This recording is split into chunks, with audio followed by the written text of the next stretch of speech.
কোনো কিছু চাওয়া কারো কাছে, কোনো কিছু চাওয়া কারো কাছে আল্লাহ মহান্তা, আল্লাহ মহান্তা নিষেধ করেছে।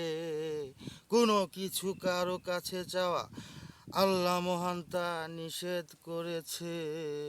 কোনো কিছু চাওয়া কারো কাছে, যদি চাওয়ার থাকে, যদি চাওয়ার থাকে চাও তোমার রবের কাছে। যদি তোমার চাওয়ার থাকে চাও তোমার রবের কাছে, তাতে তোমার রব খুশি হবে। কোনো কিছু চাওয়া কারো কাছে আল্লাহ পাক তা নিষেধ করেছে। আল্লাহর সঙ্গ থাকো মিশে, আল্লাহর সঙ্গ থাকো